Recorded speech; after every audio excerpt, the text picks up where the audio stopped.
incarner depuis maintenant 18 ans avec beaucoup de plaisir, beaucoup de fierté et un plaisir renouvelé. Moi, c'est pas quelque chose dont... Coup de tonnerre dans le paysage médiatique français, l'ex-épouse de Harry Roselmack, longtemps restée dans l'ombre, vient de briser le silence et de déclencher un séisme d'une ampleur inédite, celle que l'on croyait apaisée, loin des projecteurs et des drames, révèle aujourd'hui l'envers glaçant d'une relation jugée inacceptable, malsaine, voire répugnante entre le journaliste vedette de TF1 et Jennifer Gallap. Les mots qu'elle emploie précis tranchants, comme des lames, laissent peu de place au doute derrière le sourire impeccable du présentateur préféré. Des Français se cachaient une histoire trouble faite de mensonges, de manipulations et de fascinations toxiques. En un instant, l'image du journaliste, modèle père de famille, exemplaire et professionnel irréprochable, vole en éclats. La France découvre, stupéfaite, un homme double, partagé entre sa vie publique brillante et une liaison secrète dont les contours dérangent jusqu'aux plus fidèles admirateurs. Les révélations se succèdent à une vitesse folle, à messages compromettants, échanges nocturnes, comportements jugés ambigus, tout ressurgit dans un déferlement médiatique incontrôlable. Les fans oscillent entre stupeur et indignation, tandis que les réseaux sociaux explosent sous le poids des accusations.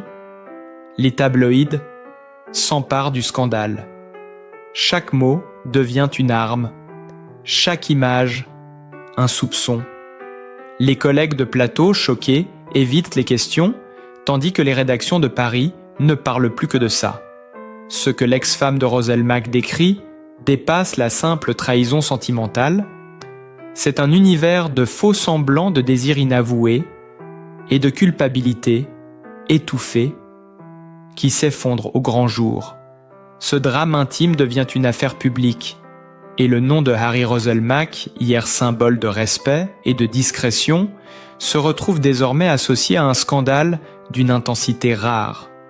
La France entière retient son souffle entre fascination morbide et désarroi collectif devant cette confession explosive qui redéfinit le visage d'un homme qu'on croyait connaître. Les révélations ont commencé par une simple phrase postée sur les réseaux sociaux avant de se transformer en une avalanche incontrôlable de confidences. L'ex-épouse de Harry Roselmack, jusque-là d'une discrétion exemplaire, a décidé de tout dire dans une lettre ouverte glaçante publiée par un magazine à grand tirage. Elle évoque, sans détour, des années de silence étouffant, d'humiliations masquées par les apparences et de mensonges soigneusement orchestrés. Selon ses mots, leur mariage n'était plus qu'une façade. Un théâtre dans lequel chacun jouait un rôle imposé. Elle décrit un Harry Roselmack, double homme, à la fois charmant et charismatique, en public, mais froid, distant et calculateur dans l'intimité. Le cœur de ces révélations repose sur un nom, celui de Jennifer Gallap, une ancienne collaboratrice du journaliste dont la proximité avec lui avait longtemps suscité des murmures. Aujourd'hui, les soupçons deviennent certitudes, des échanges de messages retrouvés, des photos prises dans des lieux privés, et même une vidéo où l'on distingue Harry et Jennifer dans une attitude sans équivoque. Ces éléments diffusés sur Internet en quelques heures ont fait exploser la toile, plongeant la France dans un mélange de stupeur et de dégoût. Les fans de l'animateur se sont déchirés entre défenseurs acharnés et voix indignées accusant le journaliste d'avoir trahi la confiance du public et de sa propre famille. Dans son témoignage, l'ex-épouse raconte des scènes d'une froideur chirurgicale, des nuits passées à attendre un retour qui ne venait plus, des sourires forcés lors des dîners mondains et des excuses mécaniques devenues sa seule consolation. Elle parle de Jennifer Gallap comme d'une présence envahissante, subtile, d'abord puis progressivement destructrice, entrant dans leur vie sous prétexte de travail et s'y installant comme une ombre permanente. Selon elle, cette relation aurait commencé bien avant leur séparation officielle. Un secret soigneusement entretenu grâce à des complicités dans les coulisses. Du monde médiatique, plusieurs anciens collègues de Roselmack ont confirmé anonymement avoir remarqué une proximité troublante entre les deux journalistes sur les plateaux de tournage, les regards, les échanges discrets, les départs simultanés. Tout semblait désormais prendre un sens nouveau. Quand les premiers clichés sont apparus, montrant le couple clandestin, main dans la main à Marrakech, puis à Barcelone. L'opinion publique a explosé. Les réseaux sociaux se sont embrasés. Les hashtags accusateurs se sont multipliés. La presse people s'est emparée du scandale avec une frénésie rare. Chaque détail devenait une preuve, chaque rumeur, une vérité possible. Les magazines rivalisaient de couvertures choc pendant que les talk-shows disséquaient chaque mot de la confession. L'ex-épouse, elle ne se contente pas de dénoncer une trahison sentimentale. Elle évoque un système, une culture du mensonge, institutionnalisée dans un univers où l'image prévaut sur la vérité. Elle confie avoir gardé pendant des années des captures d'écran des courriels et même des enregistrements audio, comme pour se protéger d'une explosion qu'elle savait inévitable. Ces preuves, une fois divulguées, ont été reprises en boucle, sur toutes les chaînes d'information. Un extrait sonore en particulier a glacé le sang.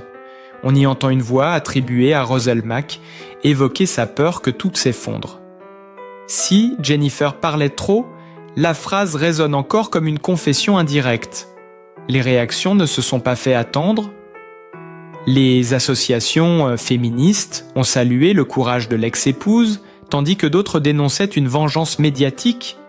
Les annonceurs publicitaires partenaires du journaliste ont suspendu leur contrat et TF1 a publié un communiqué laconique évoquant une situation personnelle qui ne reflète pas les valeurs de la chaîne dans les rues de Paris.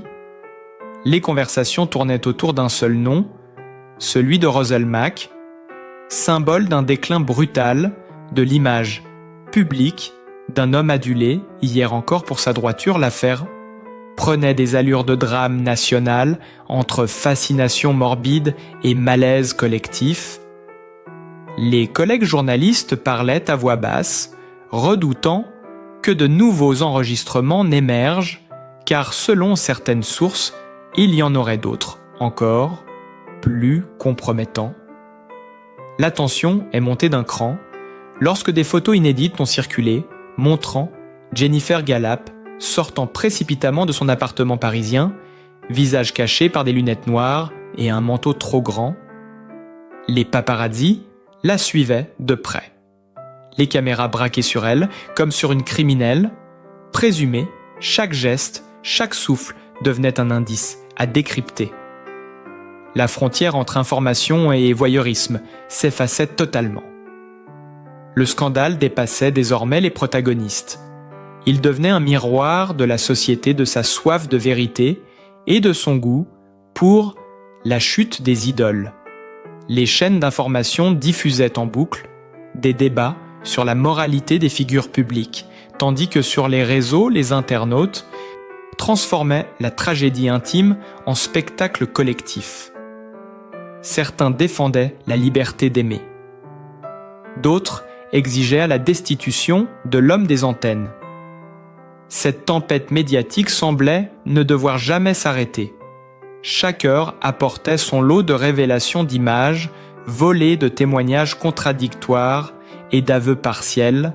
La France entière suspendue aux écrans suivait cette descente aux enfers comme une série télévisée dont le scénario échappait à tout contrôle. Au fil des jours, la situation a pris une tournure quasi apocalyptique. Pour Harry Roselmack, la maison de production a interrompu temporairement tous ses projets. Les partenaires commerciaux se sont retirés un à un et les fans, qui autrefois l'admiraient, comme un modèle de professionnalisme, se sont retournés contre lui. L'ex-épouse, dont le témoignage initial semblait n'être qu'une confession douloureuse, est devenue, malgré elle, le visage d'un mouvement de libération de la parole. Dans les milieux médiatiques, son courage a inspiré des centaines de femmes à témoigner à leur tour sur les dérives du pouvoir et les doubles vies entretenues derrière les sourires de façade. Mais au centre de ce cataclysme, il y avait Jennifer Gallap, cette femme, jusque-là, discrète, perçue comme une collaboratrice sérieuse et respectée, soudain, projetée dans la lumière crue du scandale.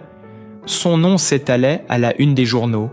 Ses photos envahissaient les réseaux sociaux. Son visage devenait celui du scandale. Certains médias parlaient d'elle comme d'une manipulatrice, d'autres, au contraire d'une victime prise au piège d'une passion interdite, selon plusieurs sources proches du dossier. Jennifer aurait tenté de fuir la tempête médiatique en quittant la France pour quelques semaines, mais son départ n'a fait qu'alimenter les soupçons. Les caméras l'attendaient à chaque aéroport, et chaque silence de sa part était interprété comme un aveu. Les débats se multipliaient dans les émissions télévisées entre partisans et accusateurs. Les psychologues de plateau disséquaient les comportements. Les chroniqueurs évoquaient les symptômes d'une dépendance émotionnelle, tandis que les experts en images analysaient la chute du présentateur star dans cette spirale infernale. Chaque mot devenait une arme, chaque geste une preuve, chaque souvenir un fragment de vérité détournée.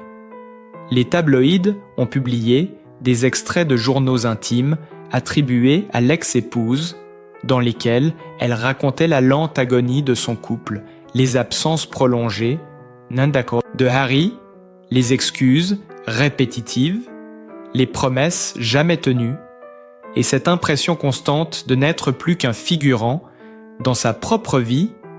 Ces passages déchirants ont bouleversé le public qui voyait dans cette femme non plus une épouse jalouse, mais une victime de l'indifférence et de la trahison lorsque de nouvelles captures d'écran ont été rendues publiques, montrant des échanges entre Röselmack et Jennifer, empreints d'une ambiguïté troublante. La colère populaire a atteint un niveau sans précédent. Des hashtags accusateurs ont envahi les réseaux. Les pétitions se sont multipliées pour exiger la suspension définitive du journaliste sur TF1 dans les rédactions. Les journalistes parlaient d'une fracture d'entre deux mondes, celui de la crédibilité professionnelle et celui du sensationnalisme absolu. Certains dénonçaient une chasse à l'homme.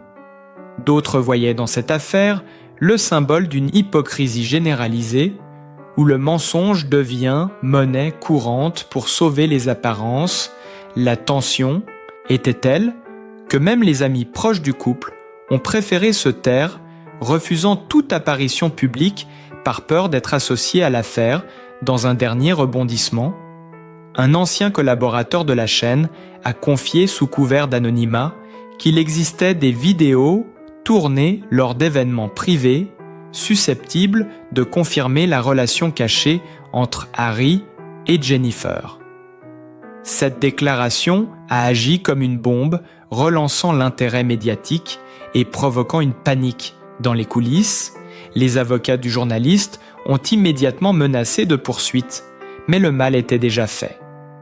Les réseaux bruissaient de rumeurs de plus en plus folles, et la frontière entre vérité et fiction semblait désormais abolie la France.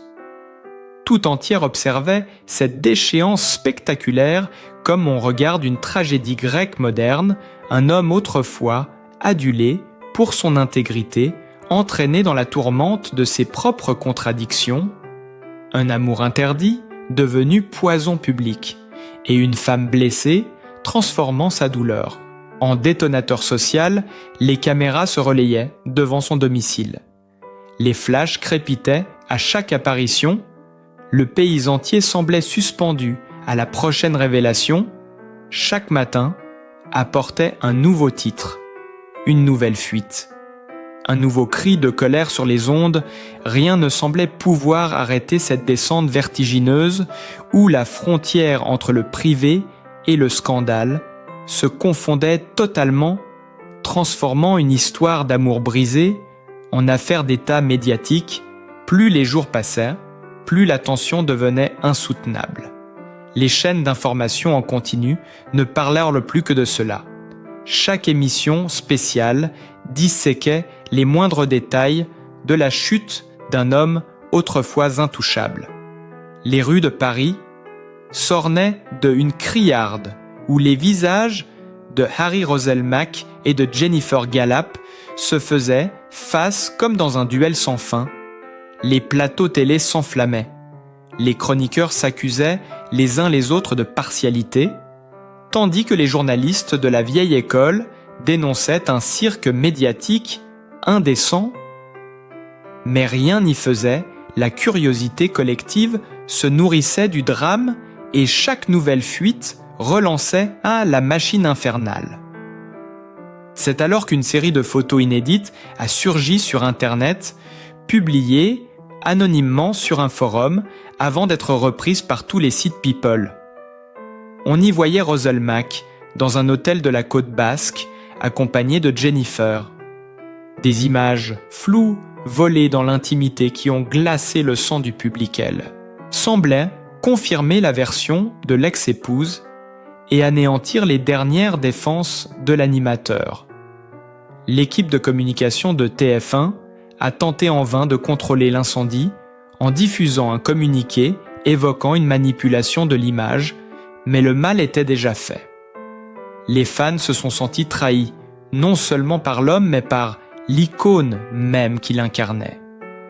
Les débats ont pris une tournure morale, certains parlaient d'un abus de pouvoir, d'autres d'une dépendance émotionnelle, destructrice des témoignages d'anciens collaborateurs, ont ressurgi affirmant que Harry exerçait une influence démesurée sur son entourage et qu'il entretenait avec Jennifer une relation de domination subtile dissimulée sous les apparences d'une complicité professionnelle. La presse étrangère s'est emparée du scandale, faisant de cette affaire un symbole des dérives du star system à la française. L'ex-épouse, quant à elle, poursuivait ses confidences dans une série d'entretiens exclusifs, racontant la dégradation progressive d'un amour devenu prison. Chaque mot qu'elle prononçait semblait peser une tonne. Chaque souvenir dévoilait une nouvelle facette d'un homme, brisé par ses propres contradictions. Elle évoquait ces soirées où tout semblait normal, où les sourires étaient forcés, les rires enregistrés et les regards fuyants derrière les projecteurs. Elle décrivait la lente descente vers l'isolement, l'angoisse et la honte silencieuse, tandis que dehors, le monde continuait d'applaudir son mari à la télévision. Cette dualité fascinait autant qu'elle effrayait le public. Le choc devenait collectif. Et la France découvrait avec effroi que même les visages les plus familiers pouvaient dissimuler des abîmes d'hypocrisie et de souffrance. Dans les rédactions, certains journalistes parlaient d'une atmosphère de peur. Les producteurs craignaient les révélations de leurs propres employés. La télévision française semblait vaciller sur ses fondations. Le scandale Roselmack-Gallap n'était plus seulement une affaire de cœur, c'était devenu un miroir de tout un système où la réputation vaut plus que la vérité. La tension monta encore d'un cran lorsqu'une dernière fuite audio fit surface dans laquelle une voix attribuée à Harry disait d'un ton désespéré qu'il voulait tout arrêter, qu'il ne supportait plus cette vie double, ni le mensonge permanent. Ces mots diffusés en boucle sur toutes les radios ont déclenché une onde de choc émotionnel. Certains y ont vu une confession d'humanité, d'autres un aveu de culpabilité dans les rues. Les discussions allaient bon train dans les cafés, sur les plateaux et jusque dans les écoles. Tout le monde avait un avis sur l'affaire, comme si elle révélait une part cachée de la société entière au cœur de ce tumulte, Jennifer Gallap se murait dans un silence pesant. Ses proches affirmaient qu'elle vivait recluse, sous surveillance, craignant pour sa sécurité. Des images d'elle, en larmes, sur un balcon parisien, ont ému des milliers d'internautes, tandis que d'autres y voyaient une mise en scène pathétique. La frontière entre empathie et cruauté s'effaçait totalement. Chaque regard, chaque mot, chaque image nourrissait la tempête, et plus rien ne semblait pouvoir la calmer. Harry Roselmack, devenu, malgré lui, prisonnier d'un récit qu'il ne maîtrisait plus, voyait sa vie privée transformée en feuilleton national. Son nom synonyme de trahison et son visage autrefois symbole de confiance désormais marqué par la honte et la chute. Alors que la tempête médiatique atteignait son apogée, un nouveau tournant inattendu est survenu, plongeant encore davantage le public dans la sidération. Une ancienne assistante de production, restée silencieuse jusque-là, a décidé de témoigner à visage découvert lors d'une émission spéciale diffusée en prime time. Sa voix tremblante, ses yeux embués de larmes ont suffi à enflammer de nouveau la France entière. Elle affirmait avoir été témoin, à plusieurs reprises, de scènes de tension extrême entre Harry Roselmack et Jennifer Gallap, décrivant des disputes violentes dans les coulisses, des regards lourds de reproches, des mots durs étouffés derrière les portes closes. Selon elle, leur relation aurait viré à l'obsession, un lien destructeur où la passion se mêlait à la peur et à la culpabilité. Ces déclarations ont fait l'effet d'une bombe. Les téléspectateurs, pétrifiés, découvraient un homme qu'ils ne reconnaissaient plus. L'image du présentateur, calme, pondéré, presque parfait, se fissurait sous le poids des révélations successives. Les journaux télévisés ont interrompu leur programme habituel pour diffuser des éditions spéciales. Les réseaux sociaux se sont transformés en champs de bataille virtuels. Des milliers de messages, de vidéos, de commentaires s'entrechoquaient dans un déferlement sans précédent. Les fans de Roselmack suppliaient qu'on lui laisse une chance de s'expliquer, tandis que d'autres réclamaient son exclusion immédiate du paysage audiovisuel français. Des marques prestigieuses ont rompu leur partenariat, des collègues de longue date ont pris leur distance. La machine s'emballait, implacable. Dans ce chaos, l'ex-épouse continuait de livrer, à petite dose, des fragments de vérité. Une photo a refait surface, prise quelques années plus tôt, lors d'un gala caritatif. On y voyait Jennifer et Harry se tenant par la main en coulisses, un geste furtif mais lourd de sens. Cette image unique a suffi à relancer la vague d'indignation. Partout, les éditorialistes parlaient d'un tremblement de terre moral. Les débats s'enflammaient sur la frontière entre vie privée et devoir d'exemplarité. Certains dénonçaient la cruauté du public, d'autres saluaient la fin de l'impunité des icônes médiatiques. Dans un appartement parisien, plongé dans la pénombre, Jennifer Gallap, épuisée, tentait de survivre au chaos. Des voisins ont raconté l'avoir vue sortir, tard dans la nuit, vêtue simplement, le visage dissimulé sous une capuche. Les flashs des paparazzis l'aveuglaient, les questions fusaient, mais elle restait muette. Cette image de fuite, figée par les objectifs, a symbolisé la dérive tragique d'une femme prise dans une tourmente qu'elle n'avait peut-être jamais souhaitée. Pendant ce temps, Harry Roselmack, cloîtré dans sa maison de campagne, gardait le silence absolu. Ses proches parlaient d'un homme brisé, errant dans son propre vide, incapable de se défendre, redoutant chaque sonnerie de téléphone comme une nouvelle condamnation. Des rumeurs évoquaient même une hospitalisation brève après un malaise, mais aucune confirmation officielle n'a filtré. la France entière observait, fascinée et terrifiée, la lente implosion d'un mythe. Les plateaux télé devenaient des tribunaux, les éditorialistes des juges improvisés, et chaque mot prononcé sur cette affaire semblait redessiner les frontières entre la gloire et l'abîme. La tragédie dépassait désormais les individus.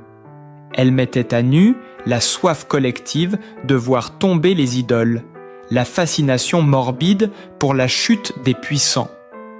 Ce n'était plus seulement une histoire d'amour détruite, mais une dissection publique de la honte, du pouvoir, du désir et du remords. Et à mesure que la vérité se dévoilait morceau par morceau, la France tout entière retenait son souffle, consciente qu'aucun retour en arrière n'était possible. Et puis le silence. Après des semaines de tumulte, de cris et de révélations, le vacarme médiatique s'est éteint peu à peu, laissant derrière lui un paysage dévasté. Les visages ont disparu des unes, les projecteurs se sont détournés, mais les cicatrices, elles, restent ouvertes. Harry Roselmack n'est plus le symbole d'hier, Jennifer Gallap n'est plus la complice silencieuse, et son ex-épouse n'est plus cette ombre discrète dans son sillage. Chacun d'eux incarne désormais une part du drame humain que la France a suivi, fasciné jusqu'à l'épuisement. Ce scandale aura marqué un tournant, non seulement pour les protagonistes, mais pour tout un pays qui, à travers eux, a découvert l'envers du miroir des idoles. Derrière les sourires polis, les lumières et les masques, il n'y avait que des êtres blessés, fragiles et terriblement humains. Une vérité nue, brutale, que plus personne ne pourra ignorer. Si cette histoire vous a bouleversé, si vous voulez continuer à explorer ces destins brisés, ces vérités qu'on cache derrière les rideaux de la célébrité, abonnez-vous à notre chaîne. Ensemble, découvrons d'autres vies, d'autres secrets, d'autres chutes et renaissances, car derrière chaque visage public se cache une histoire que le monde n'a pas encore entendue pour Pantanus Waldes.